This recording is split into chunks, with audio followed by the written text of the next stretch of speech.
Aibo, namaste. I apologize for my video cutting off from the last time. It's always my phone gets bogged up. I need to add more storage. So, my name is Janapati Das. Please let me accept my respects and thank you for tuning in for this Bhagavad Gita reading. We are going to start from chapter 2, verse 8. As Lord Chaitanya Mahaprabhu states in his prayer, all glories to the congregational chanting of Krishna's holy names, which cleanses the heart of all the dust accumulated for years together. So this chanting of Krishna's names is the prime benediction for humanity at large because it spreads the rays of the benediction moon. It is the life of all transcendental knowledge, and it enables the living entity to fully taste the nectar for which he's always anxious. And I'm going to figure out where my guitar is because we're going to chant, and this is what we're going to do as Lord Chaitanya initiated. Please, woo, there we go. And I'd like to offer my respectful obeisances to my spiritual master and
Haribo Om Namo Bhagavate Vasudevaya. I was born in the darkness of ignorance, and my spiritual master opened my eyes with the torchlight of knowledge. I offer my respectful obeisances unto him. So, we will continue where we got cut off. We were, of course, cut off halfway through the purport of text 8. And Arjuna is explaining to Krishna here. He says, I can find no means to drive away this grief which is drying up my senses. I will not be able to destroy it, even if I win an unrivaled kingdom on the earth with sovereignty like the demigods in heaven. So ultimately they were fighting over the right for the Pandavas to rule over the kingdom that was deserved to them. And this is exactly what Krishna wanted. Krishna wanted saintly kings to be, you know, he came, part of the reason he came was to eliminate the demoniac Kshatriya forces, one of the reasons. And, but, you know, Arjuna is a devotee of Krishna, and he's beginning his surrendering process by understanding that material nature, you know, the material goods cannot basically bring true happiness. And he, as a living entity in the material world, is completely faced with this grief and lamentation and fear and anger, and it is so overwhelming that in spiritual life you approach your spiritual master for an insight into the nature of everything. As a materialist, you just have to deal with it, and it's aggravating. It's so. This is what, you know, Krishna is being told by Arjuna. Purport. So we read all the way, and it says, if economic development and material comforts could dry away one's lamentation for family, social, national, or international inebrities. I like that, inebrities, basically being intoxicated. You know, because one of the things the devotee of Krishna is referred to as dhiras in Sanskrit, which is a non-bewildered, not bewildered, a sober person. They're not over intoxicated by this concept of family attachment, social attachment. You know, this is my nation, this is my world, this is, you know, I'm an American or whatever, this is my family, or this is, you know, my life and the material world. But then it said, then Arjuna would not have said that even unrivaled kingdom on earth or supremacy like that of the demigods on the heavenly planet would not be able to drive away his lamentations.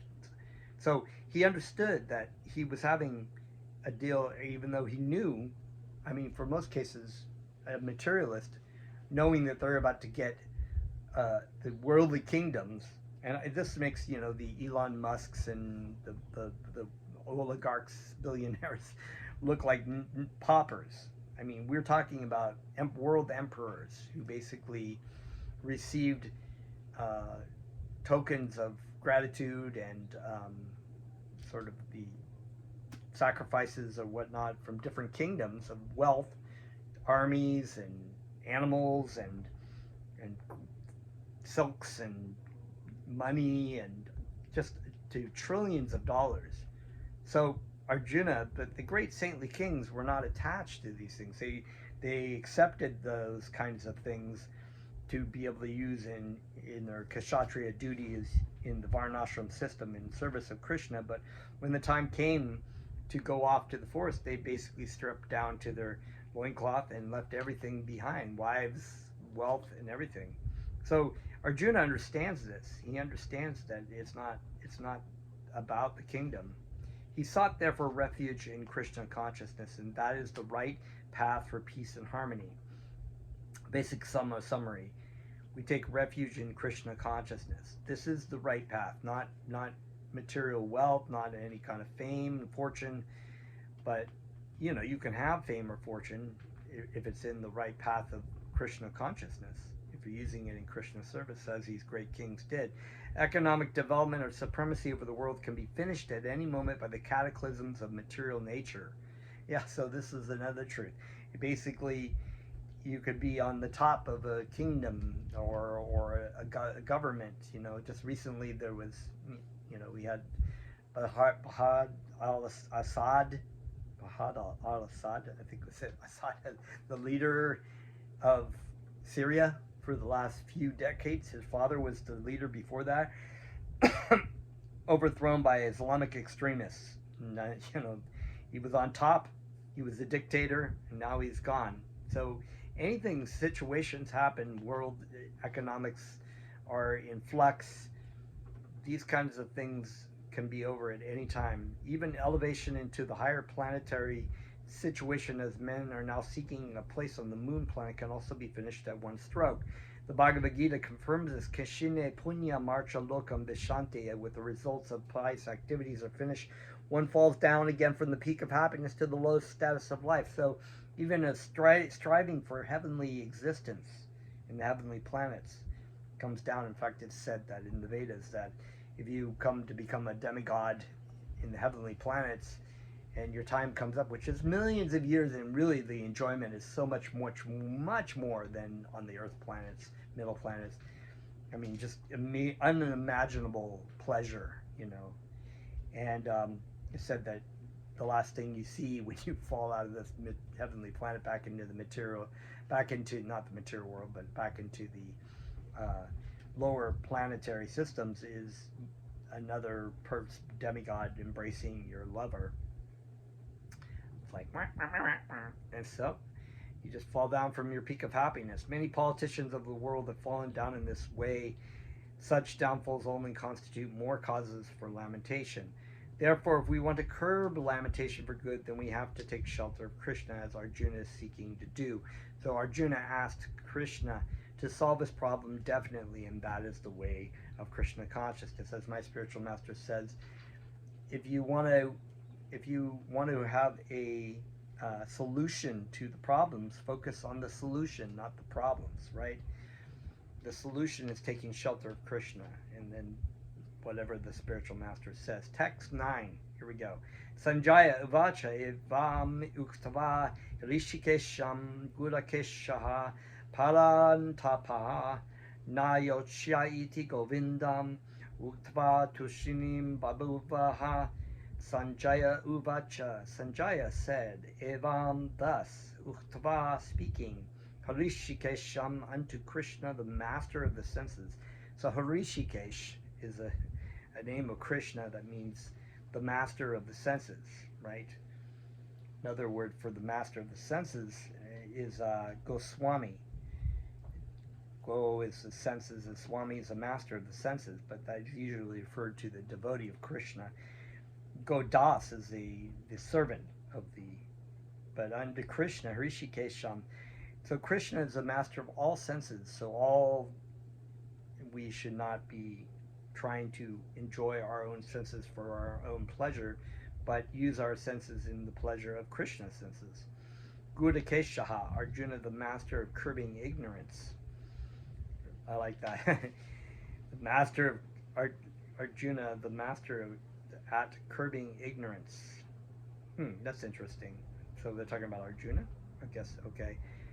So Arjuna is a master of curbing ignorance, but yet, because he's doing the right thing right now and surrendering to Krishna. Parantapaha, the chastiser of the enemies. Noyoche, I shall not fight. Iti, thus, Govindam, unto Krishna, the giver of pleasure. Yuktava, saying, Tushinam, silent. Babuva became, certainly. Translation. Sanjaya said, having spoken thus, Arjuna, the chastiser of enemy, told Krishna, Govinda, I shall not fight, and fell silent. So here he's surrendering, but then he's like, I'm not going to fight. As my spiritual master once said, it's kind of like a baby. I'm not going to fight. No. Throw your bow down. And okay, so here we go. Purport. Dhritarashtra must have been very glad to understand that Arjuna was not going to fight and was instead leaving the battlefield for the begging profession. So, Arjuna had said that I want to become a beggar, a yogi off in the forest begging, and not be a kshatriya, which is what he is. But Sanjaya disappointed him again in relating that Arjuna was competent to kill his enemies, parantapaha. Although Arjuna was for the time being overwhelmed with false grief due to family affection, he surrendered unto Krishna, the supreme spiritual master, as a disciple. So, yes, He is surrendering, and now Krishna is going to set things right. This indicated that he would soon be free from the false lamentation resulting from family affection and would be enlightened with perfect knowledge of self-realization, or Krishna consciousness, and would surely fight. Thus Dhritarashtra's joy would be frustrated since Arjuna would be enlightened by Krishna and would fight to the end. So, taking a note of all these concepts of lamentation, and we're going to get to this point of what I was talking about, my spiritual master having a lecture about the difference between compassion and lamentation. Text 10. Tvam uvakya hirishikesha pradhashana iva bharata senayor ubayor majye vishidatam nidam vachaha. Tam unto him Uvacha said, Hirishikesha, master of the senses, Krishna, Prahashan, smiling, Eva, like that, Bharat, O Dhritarashtra, descendant of Bharat, Sanayo, of the armies, Ubayo, of both parties, Majje, between, Vishidadam, Dantam, unto the lamenting one, Idam, the following Ivacha, words. So Krishna is actually going to be, he's smiling. All right, and here's the translation. O descendant of Bharat, at that time Krishna, smiling in the midst of both armies, spoke the following words to the grief-stricken Arjuna. So the lamenting one, right? He's lamenting, he's surrendered, he's completely bewildered, he's taken shelter. And Krishna is smiling because he knows that now he can help his dear devotee come and see and help us all see the truth of the matter. Purport: the talk was going on between intimate friends, namely Hrishikesh and Gudakesha. As friends, both of them were on the same level, but one of them voluntarily became a student of the other. Krishna was smiling because a friend had chosen to become a disciple. So Krishna and Arjuna, they were, cousins, and so they kind of were relating on that way. And early on, Krishna makes this point of, earlier just saying that, kind of as a kshatriya, like you're being impotent, you're being kind of weak-minded, and you're not being like a kshatriya. But now he's become a disciple of Krishna, he can get beyond that kshatriya label into a more spiritual and understanding of things here. As Lord of all, he's always in the superior position as the master of everyone, and yet the Lord accepts one who wishes to be a friend, a son, a lover, or a devotee, or who wants him in such a role. But when he was accepted as the master, he at once assumed the role and talked with the disciple like the master, with gravity, as it is required. That's where I was saying that the spiritual master, guru, means heavy. We think about gravity, it's very heavy, it's very serious talk, when we're relating to our spiritual master, because it's dealing with the deepest and most important things in our existence. It appears that the talk between the master and the disciple was openly exchanged in the presence of both armies, so that all were benefited. Everyone on the battlefield heard. Everyone who reads the Bhagavad Gita, who meditates on the Bhagavad Gita, is benefited. So the talks of the Bhagavad Gita are not for any particular person, society, or community, but they are for all, and friends and enemies are equally entitled to hear them. So it's not like a Hindu thing. This is a universal. Bhagavad Gita is a transcendental. It's not sectarian. It's beyond sectarianism.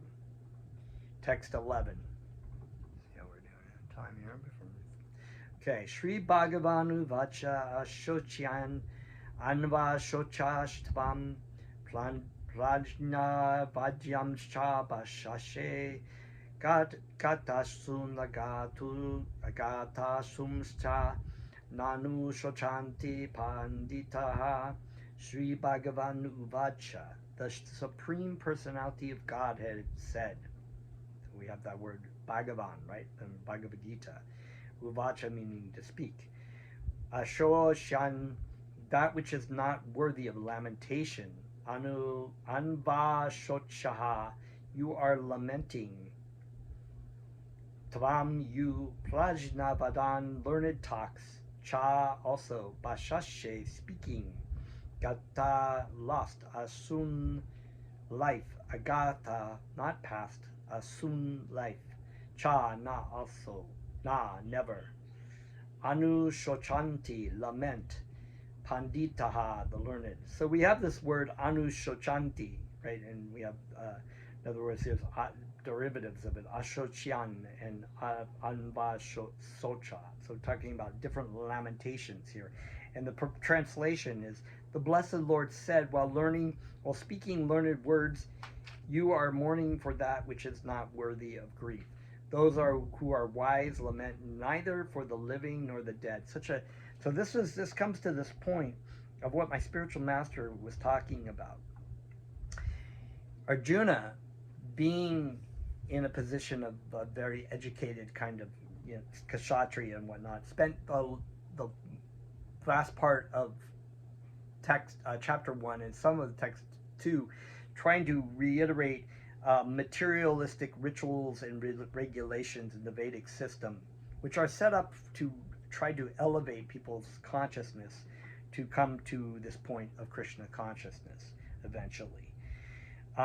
So he was but they're all having to do with materialistic kind of concepts, like how you relate to your family, how you relate to different people in society, how you relate to your elders, the different caste systems, and so many different things, how women are supposed to be treated. But these are all bodily concepts. So Krishna's saying, you're trying to speak you're trying to be kind of wise, but you're kind of not, you're missing the mark. You're kind of an idiot. You are mourning for that which is not worthy of grief. So you are lamenting over the materialistic aspect of things, because you made this argument of a material aspect thing, and everybody on the battlefield is not their body or mind, and you are grieving over that which is not.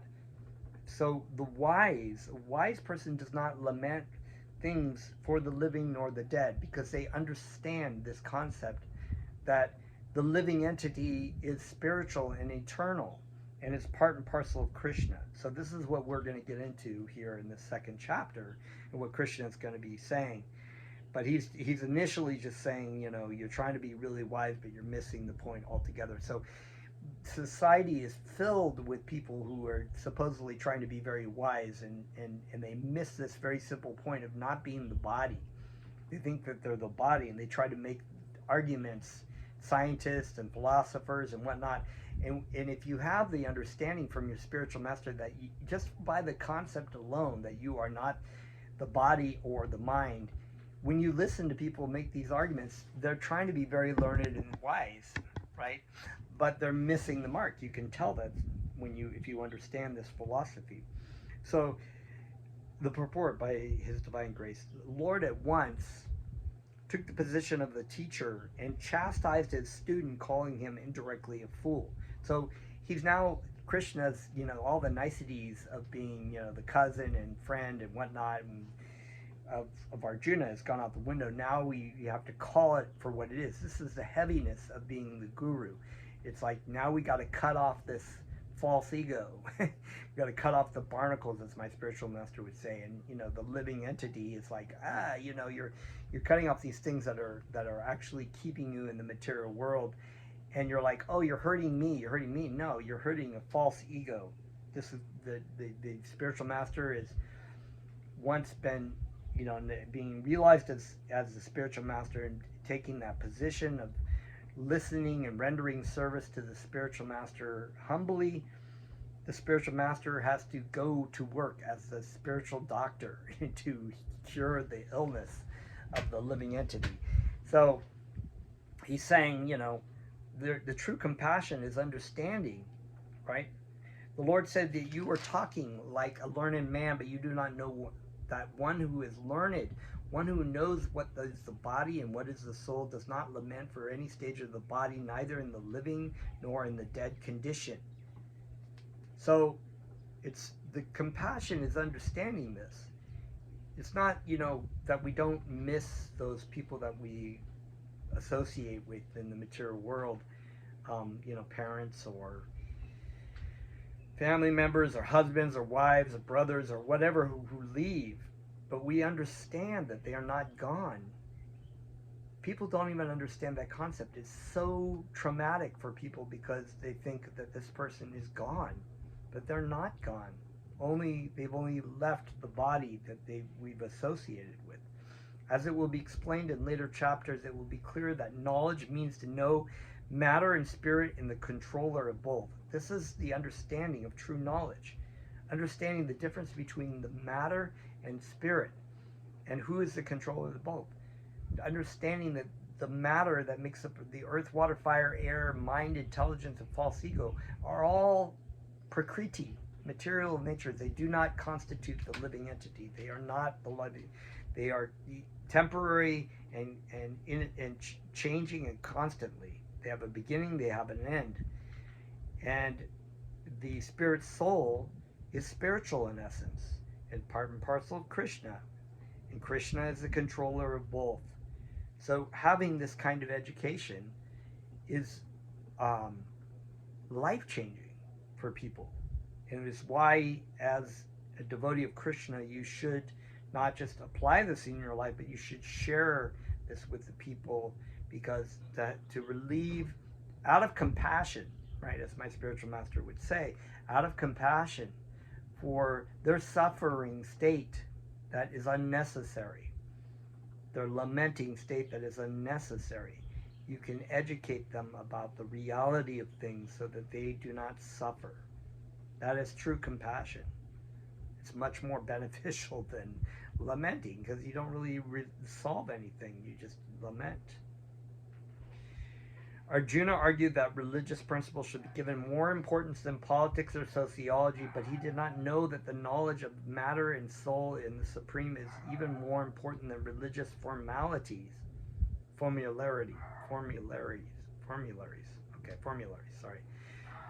So yeah, Arjuna was making religious points, but the point of religion is to get to this point beyond religion, which is the Sanatana Dharma, or our eternal function and relationship with Krishna, which is the true Bhakti Yoga, right? And because he was lacking in that knowledge, he should not have posed himself as a very learned man. As he did not happen to be a very learned man, he was consequently lamenting for something that was unworthy of lamentation. And this is what it comes back to, these people that tried to play off as being learned, and they ultimately, as another thing that my spiritual master said, was the scientist, the doctor. I think he had a song about a professor who was very learned and saying that the living entity is a combination of chemicals, but when his wife fell down dead, he was lamenting over he was saying, what are you lamenting for? Your wife is still here on the floor. You said that they're just these chemicals. So what are you lamenting? The body is born and is destined to be vanquished today or tomorrow. Therefore, the body is not as important as the soul. One who knows this is actually learned, and for him there is no cause for lamentation, regardless of the condition of the material body.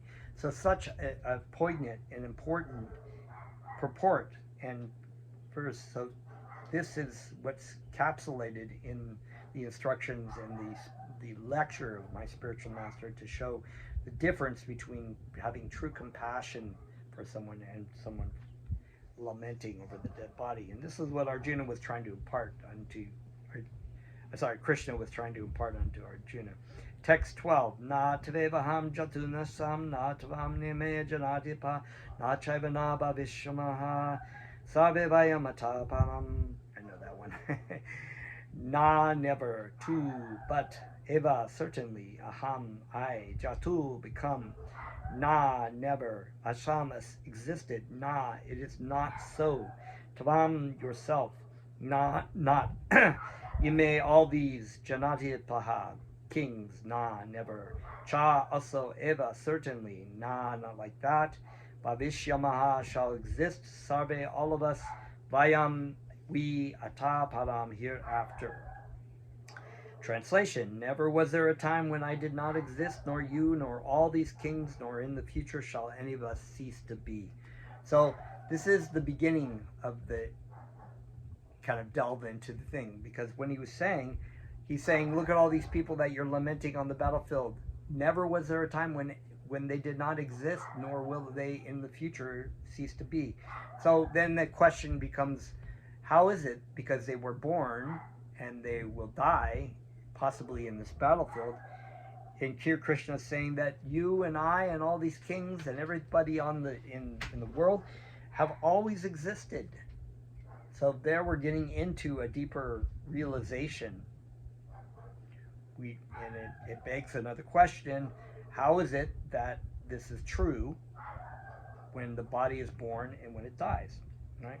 Purport: in the Vedas, in the Katha Upanishads, as well as the Svetasvatara Upanishad, it is said that the Supreme Personality of Godhead is the maintainer of innumerable living entities in terms of their different situations according to individual work and reaction of work. So this is getting into talking about work as karma. Karmic are the actions, or the things that we do. The Supreme Personality of Godhead is also, by his plenary portions, alive in the heart of every living entity. So here in the purport, is explaining a little bit more that Krishna is present within all the living entities, in the heart of all these living entities. Only saintly persons who can see within and without the same Supreme Lord can actually attain to perfect and eternal peace. Nicho nichanam chetanas chetanam eko bakunam yo vidati kamam tam atma shtam ye nupashati dilash. Dilas, right? There's the sober person, right? Desham shanti shashpati netaresham. Katha Upanishad, I believe it's 2nd canto, 2nd chapter, 13th verse or something maybe, or chapter, I don't know. The same Vedic truth given to Arjuna is given to all persons in the world who pose themselves as very learned but factually have but a poor fund of knowledge. Bhaktivedanta's famous saying, they have a poor fund of knowledge. And these people who are so-called learned materialists in this world, scientists,